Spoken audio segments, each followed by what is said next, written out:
फिर नसीम ने कहा, दिल तो कर रहा है कि रुखसार के साथ मज़े करूं, लेकिन भूख भी बहुत लगी है। बल्कि रुखसार को देखकर भूख और शिद्दत से जाग उठी है। जल्दी से खाना लगाओ, ये कहकर अंकल वॉशरूम चले गए। मैंने और आंटी ने मिलकर खाना मेज पर लगा दिया। कुछ देर बाद अंकल सत्तार भी आ गए। आंटी ने उन्हें देखकर कहा, लगता है सत्तार तुम पूरी तैयारी में हो। खाना खाने के बाद मैंने अंकल से कहा, कुछ देर और सब्र करें अंकल जी, मैं आज यहाँ ही हूँ। जी भर कर अपने अरमान पूरे करें। अंकल ने कहा, चलो अंदर बेडरूम में, नसीम ये सब कर लेगी। और मैंने कहा, अंकल जी खाना तो हजम कर ले पहले। फिर मैंने आंटी के साथ मिलकर बर्तन धोए और किचन से फारिग होकर हम सब अंकल के बेडरूम में आ गए, जहां अंकल सत्तार बैठे सिगरेट पी रहे थे। उन्हें देखकर मुझे भी सिगरेट की तलब हुई। मैंने उनसे सिगरेट निकालकर सुलगाया और पीने लगी। मैं और आंटी नसीम सोफे पर बैठी थीं, जबकि अंकल सामने बेड पर थे। अंकल ने पूछा, हाँ भाई रुखसार इतने दिन कहाँ रही? हमारी याद नहीं आई? मैंने सब बताया कि साइक के साथ शहर में रह रही हूँ। गांव आई तो सोचा आप लोगों से मिल लूं। अंकल बोले, भाई मैंने तो तुम्हें बहुत याद किया। आमिर भी कई बार तुम्हारा पूछ चुका है नसीम से। मैंने कहा, जी आंटी ने शाम को उन्हें भी बुलाया है। ये सुनकर अंकल बोले, वाह मतलब रात को फुल रंगीन प्रोग्राम। मैंने कहा, जी अंकल इसीलिए तो कहा था कि थोड़ा सब्र करो, सब्र का फल मीठा होता है। हमारा शो शुरू हो गया। अंकल सत्तार मुझ पर वक्त लगाकर थक गए थे। कुछ लम्हे यूं ही गुजर गए। फिर अंकल वॉशरूम गए, सफाई करके वापस आकर लेट गए। हम लोग फारिग होकर वहीं सो गए। शाम को मेरी आंख खिली तो अंकल और आंटी कमरे में नहीं थे। मैं बाहर निकली तो अंकल हाल में बैठे टीवी देख रहे थे, जबकि आंटी किचन में चाय बना रही थी। हम चाय पीकर फारिग हुए ही थे कि आमिर और नबीला अपने बेटे के साथ आ गए। उनका बेटा अब बड़ा हो गया था। वो सब मुझसे मिलकर बहुत खुश हुए, खास तौर पर आमिर तो बस यही चाहता था कि मुझे अभी पकड़ ले। इसने सबके सामने ही मुझे अंकल सत्तार की तरह गिले लगाया। फिर हम सब वहीं बैठकर बातें करने लगे। उन्होंने मुझसे शहर के बारे में पूछा कि मेरा दिल वहां लग गया है या नहीं, साइक कैसा है वगैरह। मैंने सब बताया।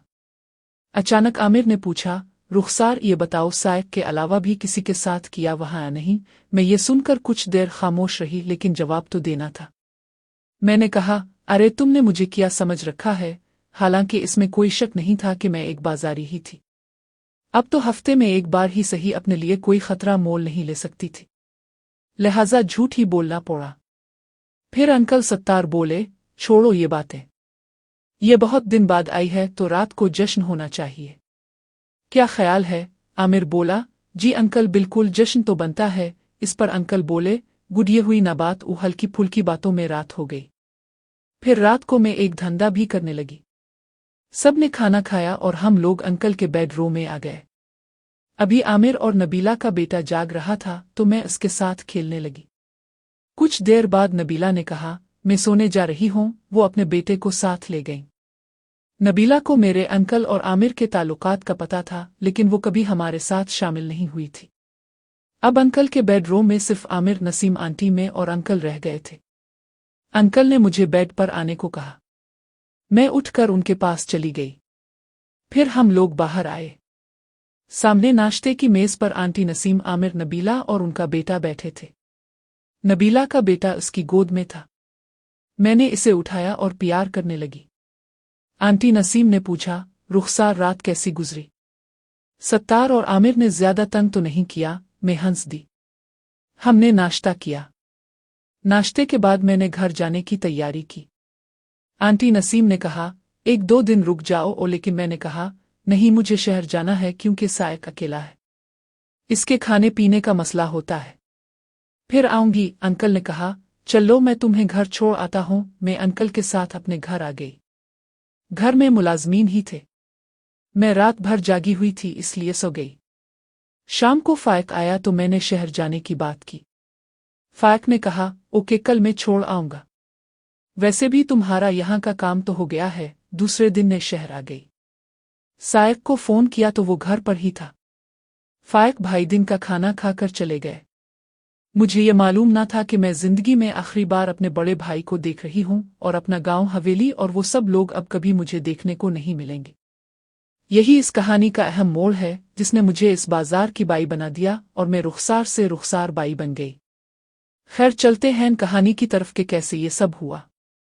शहर आने के कुछ दिन बाद सायक का रवैया मेरे साथ कुछ अजीब सा था। ना तो इसने मज़े करने की जिद की, मुझे समझ नहीं आ रहा था कि ऐसा क्यों है। एक दिन सायक एनी को साथ लेकर दिन के वक्त घर आया। एनी ने भी मुझसे वाजिबी सी बातचीत की। दोनों सायक के बेडरूम में चले गए। मैं एनी के लिए कोल्ड ड्रिंक और खाने की चीजें लेकर अंदर गई तो वो दोनों मसरूफ थे। मुझे देखकर उन्होंने मुंह बनाया। मैंने कहा, क्या वजह है कि तुम लोग मुझसे नाराज हो? सायक, तुम भी ठीक से बात नहीं कर रहे, और एनी तुमने भी बात नहीं की। और मेरी बात सुनकर सायक बोला, तुम बाहर जाओ और हमें डिस्टर्ब ना करो। मैं खामोशी से बाहर आ गई, ये जानते हुए कि अंदर क्या हो रहा है। ऐसा पहले कभी नहीं हुआ था। मैं दूसरे बेडरूम में बैठकर सोचने लगी कि जब से मैं गांव से वापस आई हूं सायक का रवैया मेरे साथ क्यों उखड़ा हुआ है। आज तो हद हो गई। एनी के साथ जब भी हम होते सायक ने मुझे जरूर शामिल किया, लेकिन आज मुझे कमरे से ही निकाल दिया। यही सोचते हुए मुझे न जाने क्या सूझा कि मैंने अख्तर बाई को फ़ोन करके मिलने का प्रोग्राम बनाया, क्योंकि वो मेरी हमराज थी और शायद मेरे सवालात का जवाब दे सकती थी। मैंने अख्तर बाई को फ़ोन किया। इसने कहा, आ जाओ। ओ मैंने कहा, कैसे आऊं? सायक घर पर नहीं है। इसने कहा, तुम रुको, मैं ड्राइवर भेज देती हूँ। कुछ देर बाद मैंने तैयारी की और सायक के कमरे की तरफ गई कि इसे बता दूं कि मैं कहाँ जा रही हूँ। कमरे का दरवाज़ा बंद था। मैंने धक्का दिया तो खिल गया। अंदर दोनों की मुलाकात जोरों पर थी। मुझे देखकर सायक ने चीखते हुए कहा, अब क्या है? मना किया था कि हमें डिस्टर्ब ना करो। हमें उसके मुंह से ये सब सुनकर हक्का बका रह गई। मैं तो ये बताने आई थी कि मैं बाईजी से मिलने जा रही हूँ। सायक ने गुस्से से कहा, तो जाओ। और मैं खामोशी से बाहर आ गई। थोड़ी देर बाद घर के बाहर गाड़ी का हॉर्न सुनाई दिया। मैं बाहर निकली तो अख्तर बाई का ड्राइवर गाड़ी लेकर मेरा इंतजार कर रहा था। मैं इसके साथ बाईजी की कोठी पहुंच गई। बाईजी मेरे अगवा के बाद से हमेशा मुझे इस घर में मलती थीं, कभी बाजार कोठी पर नहीं बुलाया। मुझे देखकर वो खुश हुई और गिले से लगाया। मेरा उतरा हुआ चेहरा देखकर परेशान हो गईं और अंदर ले जाकर पूछा, क्या बात है? परेशान क्यों हो? मेरे आंसू निकल आए। मैं उनके गिले लगकर रोने लगी। बाईजी मुझे सहलाने लगे। कुछ देर बाद जब मेरा गुबार निकल गया, उन्होंने मुझे सोफे पर बिठाया और सर पर हाथ फेरते हुए पूछा, रुखसार, क्या बात है? क्यों रो रही हो? कुछ बताओ। और मैंने सायक के रवैये के बारे में बताया। मेरी बात सुनकर बाईजी ने जो इंकिशाफ किया वो मेरे लिए एटम बम से कम न था। बकौल बाईजी, मेरे गांव जाने के बाद सायक यहाँ आया था लड़कियां लेने, क्योंकि इन दिनों एनी भी शहर से बाहर थी और सायरा के पीरियड चल रहे थे। ये बात सायक ने मुझे गांव में फ़ोन करके बताई थी, लेकिन ये नहीं बताया कि वो मज़े के लिए लड़कियां लेने बाईजी के पास गया था। वहां सायक ने बात की थी कि अगर रुखसार को बाजार में रख दिया जाए तो इसके हिस्से की जायदाद सायक को मिल सकती है। यानी ये सारा चक्कर मेरे हिस्से की जायदाद के हुसूल का था। मैं ये सुनकर गुम रह गई। हमारे यहाँ लड़कियों की कोई अहमियत नहीं होती। ना उन्हें ज्यादा तालीम दिलवाई जाती है, ना खानदान में बराबर का रिश्ता होने की वजह से शादी की जाती है ताकि जायदाद बाहर ना जाए। हालांकि सायक के हिस्से में भी कोई कम जायदाद नहीं आई थी, लेकिन इसकी अय्याश तबीयत के लिए ये भी कम थी। शायद फायक ने इसे बता दिया था कि इसने मेरे हिस्से की जायदाद मेरे नाम कर दी है। मैं वो कागजात साथ लाई थी जो घर पर रखे थे। अख्तर बाई ने मुझे मोहतात रहने और इमरजेंसी में राब्ता करने की तलकीन की। वक्त वहीं गुजरा। फिर बाईजी का ड्राइवर मुझे घर छोड़ गया। एनी जा चुकी थी और सायक हाल में बैठा टीवी देख रहा था। मैंने इससे रात के खाने का पूछा तो इसने रूखा सा जवाब दिया, मैं बाहर जा रहा हूं, रात को नहीं आऊंगा। तुम खाकर सो जाना। वो रात को अकेले रहने के नाम पर मुझे हैरत और डर लग रहा था। मैं कभी शहर में अकेले रात को नहीं रही थी। हवेली की बात और थी। सायक उठकर अपने कमरे में चला गया। मैं वहीं बैठ गई। कुछ देर बाद सायक तैयार होकर निकला। मैंने कहा, सायक, मैं रात को अकेले कैसे रहूंगी? वो बोला, क्यों, किसी यार को बुला ले, रात गुजर जाएगी। वैसे भी तुम तो आदी हो उन सब चीजों की। और मैंने सायक का हाथ पकड़ा और कहा, तुम क्या चाहते हो? क्यों ऐसा कर रहे हो? हालांकि अख्तर बाई की ज़बानी में सब सुन चुकी थी, लेकिन मैं सायक के मुंह से सुनना चाहती थी। सायक ने मेरा हाथ झटका और गुस्से से बोला, मुझे कोई मतलब नहीं, मेरी तरफ से जाओ भाड़ में। मैंने कहा, मगर क्यों? मेरे गांव जाने तक तो सब ठीक था, अब क्या हो गया? मेरी बात सुनकर सायक बोला, हमारे खानदान ने आज तक किसी कनवारी लड़की को जायदाद में हिस्सा नहीं मिला, तुम्हें कैसे मिल गया? आखिर वो बात सायक के मुंह से निकल गई जो अख्तर बाई ने कही थी। मैंने कहा, क्या मतलब? मेरे हिस्से की जायदाद से तुम्हें क्या लेना देना? ये मेरा पैदाइशी हक है, अगर तुम्हें चाहिए थी तो मांग लेते। मेरे तुम दोनों भाइयों के अलावा और कौन है? लेकिन ऐसा रवैया क्यों? सायक बोला, देखो रुखसार, साफ और खिली बात है, मुझे फायक और तुम्हारे नाम जायदाद एक आंख नहीं भाई। तुम शराफत से अपनी जायदाद मेरे नाम कर दो, वरना अंजाम बहुत बुरा होगा। मैंने कहा, मतलब तुम मुझे धमकी दे रहे हो? मैं फायक भाई से बात करती हूँ। सायक हंसा और बोला, हाँ, कौन सा भाई? वो अब नहीं रहा। ये सुनकर मैं चीख पड़ी, क्या मतलब? फायक भाई को क्या हुआ? अभी तक तो कुछ नहीं हुआ, सायक बोला, लेकिन आज रात तक शायद हो जाए। ये कहकर इसने मुझे बाजू से पकड़ा और बेड पर लाकर फेंक दिया और बाहर से दरवाज़ा लॉक करके चला गया। यानी इसने मुझे कैद कर दिया। फोन हाल में पड़ा था, मैं किसी को फोन करके बिला नहीं सकती थी।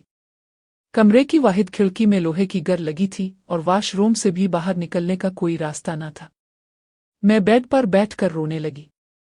ये कोई नया नहीं था, हमारे यहाँ ऐसा होता आया है, लेकिन फर्क ये था कि मैंने जवानी में वो सब कुछ कर लिया था जो आम हालात में मुमकिन न था। रात होने को आई, रू रू कर हलकान हो गई। भूख प्यास ने सताना शुरू किया। वॉशरूम जाकर वॉश बेसन से पानी पीकर प्यास बुझाई। रात के 10 बज चुके थे। मैं शाम 6 बजे से इस बेडरूम में बंद थी, यानी 4 घंटे गुजर चुके थे। मैंने सोचा कि फायक भाई के साथ किया हो चुका होगा। अंकल सत्तार, आमिर, नसीम, आंटी नबीला, एक एक करके सब याद आ रहे थे। अगर उनमें से किसी को मेरी हालत का पता चल जाए तो वो मुझे यहां से निकाल ले जाए। उन्हीं सोचों में आधी रात गुजर गई। एक सोच आई कि पंखे से लटक कर खुद को मार लूं, लेकिन मैं अंदर से डरपोक थी। भूख अपनी जगह थी, लेकिन नींद आ ही गई। कुछ देर बाद फायक भाई और अपनी हालत का ख्याल आया तो उठकर बैठ गई। यूं डरते सोते जागते रात गुजरी। सवेरा हो चुका था। ये मेरी जिंदगी की सबसे भयानक और दर्दनाक रात थी, जो मरते दम तक नहीं भूल सकती। भूख से नकाहत होने लगी, उठने की हिम्मत न थी। सुबह हुई, दिन चढ़ा, दोपहर होने को आई। 18 घंटे कैद को हो चुके थे। बाहर रखा फोन रात को 1-2 बार बजकर खामोश हो चुका था। दिन के 1 बजे के करीब बाहर से खटखट की आवाज आई और दरवाजा खुला। सायक की शक्ल नजर आई। वो अकेला न था, इसके साथ 2 और लोग थे जिनकी शक्लें खौफनाक थीं। वो मुजरिम लग रहे थे। सायक के हाथ में एक फाइल थी। वो मेरे पास आया और बोला, हाँ तो मेरी बहन, अब शराफत से उन कागजात पर दस्तखत कर दो ताकि तुम्हें इस कैद से रिहाई मिले और मेरा ख्वाब भी पूरा हो, वरना ये जो मेरे पीछे 2 बंदे हैं, ये तुम्हारा वो हश्र करेंगे कि तुम मौत की भीख मांगोगी। मैंने कहा, ये क्या है? सायक ने फाइल खोल कर दिखाई। वो मेरी जायदाद के कागजात थे जो फायक भाई ने दिए थे। मैं समझ गई कि वो मेरी जायदाद हथिया कर अपना उल्लू सीधा करना चाहता था। मैंने कहा, सायक, मैं दस्तखत नहीं करूंगी, चाहे तुम मेरी जान ले लो। ये कहकर मैंने फाइल उठाकर फर्श पर फेंक दी और यकदम बेड से उठकर छलांग लगा दी। इससे पहले कि वो तीनों कुछ समझी, मैं नंगे पांव भागती हुई घर के दरवाजे से बाहर मेन गेट तक पहुंच गई। वो तीनों भी मेरे पीछे भाग रहे थे। मैंने मेन गेट खोलकर सड़क पर आकर एक तरफ भागना शुरू किया। वो तीनों पकड़ो पकड़ो, इस पागल को पकड़ो उनकी आवाजें निकालकर मेरे पीछे भाग रहे थे। मैं हैरान थी कि खाली पेट और नकाहत की हालत में कैसे उन 3 मर्दों से भाग निकल आई। किसी ने सच कहा है कि जान बचाने के लिए हर जानदार हिम्मत पैदा कर लेता है। मैं घर से चंद फरलांग दूर ही पहुंची थी कि एक गाड़ी मेरे करीब आकर रुकी। आवाज आई, रुखसार। मैं रुक गई। जब आवाज की समत देखा तो अख्तर बाई गाड़ी से सर निकाले झांक रही थी। इतनी देर में वो तीनों भी मेरे सर पर पहुंच गए। अख्तर बाई गाड़ी से निकलकर मेरे और उन तीनों के दरमियान खड़ी हो गई। इसने देवड़ कर कहा, खबरदार, किसी ने इसे हाथ लगाया, मैंने अख्तर बाई को पीछे से पकड़ लिया। सायक बोला, बाई तुम हमारे बीच में मत आओ, और वो दोनों बाई को हटाने के लिए आगे बढ़े, लेकिन बाई ने मुझे कहा, रुखसार तुम गाड़ी में बैठो, और मैं दौड़कर गाड़ी में जा बैठी। ड्राइवर ने अक्लमंदी की और गाड़ी के तमाम शीशे चढ़ाकर लॉक कर दिए। वो तीनों मुझे बाहर निकालने की कोशिश कर रहे थे। इतनी देर में अख्तर बाई ने ड्राइवर को फ्रंट साइड का दरवाज़ा अनलॉक करने को कहा। ड्राइवर ने दरवाज़ा खोला और बाई गाड़ी में बैठ गई। ड्राइवर ने गाड़ी चला दी और तेजी से भगता हुआ बाई की कोठी पहुंच गया। मेरे हवास अपनी जगह न थे। अख्तर बाई मुझे हाथ से पकड़कर अंदर ले गई।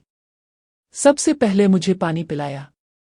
मैं इसके गिले से लगकर रो पड़ी। बाई ने मुझे रोने दिया और मुलाजिम को आवाज़ देकर खाना लाने को कहा। मैं सोफे पर हैसी गई। बाई ने मुझे दूध पिलाया और कुछ खाने को दिया। एक गोली खुला दी जिससे मुझे नींद आ गई। बाई मुझे बेडरूम में ले आई। मैं बेड पर गिरते ही सो गई। ना जाने कितनी देर सोई रही, कोई होश ना था। मेरी मुँह कई लोगों के ऊंचा ऊंचा बोलने के शोर से खिली। बाहर अंधेरा हो रहा था। अख्तर बाई की आवाज़ भी आ रही थी। मैं उठकर बाहर देखना चाहती थी कि बेडरूम का दरवाज़ा धड़ाम से खुला और पुलिस वाले अंदर घुस आए, जिनके साथ सायक भी था। सायक ने कहा, इंस्पेक्टर साहब यही है मेरी बहन जिसे ये तवाइफ अगवा करके ले आई है। इतनी देर में अख्तर बाई कमरे में आई और बोली, ये शख्स झूठ बोल रहा है। इस लड़की को किसी ने अगवा नहीं किया, बल्कि इस जालिम भाई की कैद से भागते हुए ये रास्ते में मुझे मिली तो मैं इसे यहाँ ले आई। इंस्पेक्टर ने कहा, अब सब खामोश रहे, मैं बात करता हूँ। इसने मुझसे पूछा, लड़की तुम्हारा नाम? ये शख्स तुम्हारा क्या लगता है? मैंने सायक की तरफ देखा और मुंह फेर लिया। इंस्पेक्टर ने दोबारा पूछा, बोलो यहाँ कैसे आई? मैंने कहा, इंस्पेक्टर साहब ये मेरा भाई था, अब कुछ नहीं लगता। फिर मैंने कल शाम से यहाँ पहुँचने तक सारी रुदात सुनाई। सायक का मुंह उतर गया, लेकिन इसने हिम्मत न हारी और बोला, ये तवाइफ के दबाव में आकर ये सब कह रही है। मैंने कहा, मैं किसी के दबाव में नहीं, हकीकत बता रही हूँ। अगर यकीन न आए तो जिस घर से भागी इस कमरे में जाकर देखें। इंस्पेक्टर ने कहा, चलो हमारे साथ। बाई जी अब भी चलें। हम सब पुलिस की गाड़ी में सायक के घर पहुंचे। बाई का ड्राइवर अपनी गाड़ी साथ लाया था। रास्ते में मैंने इंस्पेक्टर को बताया कि मैं बगैर जूतों और दोपट्टे के भागी थी। मेरी चीजें और जायदाद के कागजात वही हैं। घर के बेडरूम में फाइल और अनस्टाम्प पेपर्स फर्श पर पड़े थे जैसे मैंने फेंके थे। मेरा दोपट्टा और चप्पल भी वहीं थी। इंस्पेक्टर ये मंजर देखकर समझ गया कि असल कसूरवार कौन है। मैंने दूसरे कमरे से जायदाद की फाइल लाकर इंस्पेक्टर को दिखाई। इसने सायक से पूछा, हाँ भाई अब बोलो क्या कहते हो? सायक का मुंह छोटा हो गया। मैंने कहा, इंस्पेक्टर साहब मुझे फायक भाई से बात करनी है। इंस्पेक्टर ने कहा, जी कर लें। मैंने हाल में जाकर हवेली का नंबर मिलाया। काफी देर बाद किसी मुलाजमा ने उठाया। मैंने फायक भाई का पूछा तो इसने बताया कि 2 दिन से उनका कोई पता नहीं, हर जगह तलाश कर रहे हैं। ये सुनकर मैं परेशान हो गई और फोन बंद कर दिया। मेरे ज़हन में सायक की बात आई कि जब वो मुझसे लड़ रहा था तो मैंने कहा था, फायक भाई कहाँ है? तुमने उनके साथ कुछ किया तो नहीं? इंस्पेक्टर बोला, बीबी क्या बात है, हमें भी बताओ। मैंने सायक की धमकी और मुलाजमा की बात बताई। इंस्पेक्टर ने फोन उठाया और किसी से बात की। कुछ देर बाद बताया कि गांव के थाने में फायक भाई की गुमशुदगी की रिपोर्ट दर्ज है, जो हमारे जागीर के मुंशी ने करवाई है। इंस्पेक्टर ने सायक से कहा, तुम अपने आप को जेर हिरासत समझो। सायक धमकियां देने लगा, लेकिन पुलिस वालों ने इसे लेकर चले गए। मैं और अख्तर बाई एक दूसरे की शक्ल देख रहे थे। मुझे समझ नहीं आ रहा था कि क्या करूं। अख्तर बाई ने कहा, यहां तुम्हारा रहना अब मुनासिब नहीं, हवेली भी नहीं जा सकती। अगर कहो तो मेरे साथ चलो जब तक फायक का पता न चले। मैंने यही मुनासिब समझा और जरूरी सामान लेकर घर लाग कर के बाई की कोठी मुंतकिल हो गई। सारी रात परेशानी में गुजरी कि फायक भाई कहाँ होंगे। मैंने हवेली जाने का फैसला किया। दूसरे दिन नाश्ता करके फारिग हुए तो मुलाजिम ने बताया कि इंस्पेक्टर आए हैं। अख्तर बाई मेरी वजह से आज कल रात को यहाँ रह रही थी। इसने इंस्पेक्टर को अंदर बुला लिया। इंस्पेक्टर की शक्ल पर परेशानी अयान थी। इसने मेरी तरफ देखा और बाई की तरफ देखते हुए बोला, बाई जी अब मेरे पास आपके लिए कोई अच्छी खबर नहीं। फाइक इस दुनिया में नहीं रहा, ये सुनकर मेरे ऊपर पहाड़ गिर गया। मैंने चीख कर कहा, नहीं इंस्पेक्टर साहब, ये झूठ है, ऐसा नहीं हो सकता। फाइक भाई को कुछ नहीं हो सकता, लेकिन मेरे रोने से हकीकत बदल नहीं सकती थी। इंस्पेक्टर ने बताया कि कल रात गांव के करीब पहाड़ों से एक नाश बरामद हुई, जिसे जंगली जानवरों ने उधेड़ डाला था। नाश को थाने लाकर शनाख्त के लिए गांव के लोगों को बुलाया गया। मुंशी ने कपड़ों से फाइक भाई को पहचान लिया। पुलिस ने नाश मुंशी के हवाले कर दी। इंस्पेक्टर चला गया। मैं ज़ार और कतार रो रही थी। अख्तर बाई ने कहा, चलो गांव के लिए निकलते हैं। मुझे कुछ होश ना था। हम गांव पहुंचे। हवेली में खलकत जमा थी। फाइक भाई की नाश को बॉक्स में बंद कर दिया गया था क्योंकि इसकी हालत ठीक ना थी। किस किस ने मुझे गिले लगाकर अफसोस किया, कोई खबर ना थी। बचपन से मेरी दोस्ती सायक के साथ थी, लेकिन गुज़िश्ता चंद दिनों के वाक़यात से फाइक भाई ज़्यादा जिम्मेदार लगे। लेकिन अफसोस, उनका साथ बस यहीं तक था। शाम तक उन्हें सुपुर्द खाक कर दिया गया। मैं वहां रुकने की बजाय शहर वापस आ गई। 3 दिन बाद रस्म के लिए गांव गई। सायक ने अपना जुर्म कबूल कर लिया था। इसने एक तीर से 2 शिकार खेलने का सोचा था। इसने फाइक को रास्ते में नाश फेंकवा दी थी ताकि इल्ज़ाम दुश्मनों पर आए और मेरी जायदाद हड़प कर ले। वो फाइक की जान लेने में कामयाब रहा, लेकिन अपना मंसूबा पूरा ना कर सका। मेरा हवेली से दिल भर गया। सायक ने अपना शहर वाला घर और जायदाद फरोख्त करके मुकदमे पर लगा दी, लेकिन इसे उम्र कैद हो गई। मैं मुस्तकिल अख्तर बाई के साथ रहने लगी। हवेली और जागीर के साथ अपनी जायदाद भी फरोख्त करके गांव से नाता तोड़ दिया। सारा पैसा बाजार की मजबूर और बीमार तवाइफों की फलाह के लिए एक ट्रस्ट बनाकर अख्तर बाई की जगह संभाल ली। यूं अख्तर बाई के मरने के बाद मैं बाकायदा रुखसार बाई बन गई। जवानी से उधेड़ उम्र तक जिंदगी रंग रुलियों में गुजर गई। कितने आए कितने गए, कोई गिनती याद नहीं। जब कभी अकेली होती हूं तो अपनी पिछली जिंदगी के बारे में सोचकर अजीब सी हालत हो जाती है। ये थी मेरी कहानी, जो सिर्फ एक स्टोरी नहीं बल्कि मर्दों के इस मुआशरे का भयानक पहलू है, जहां सगे रिश्तों ने महज माल और दौलत के लिए मेरे अरमानों का खून कर दिया और मैं कई बार बन बियाही मां बनते बनते रह गई। खत्म शद।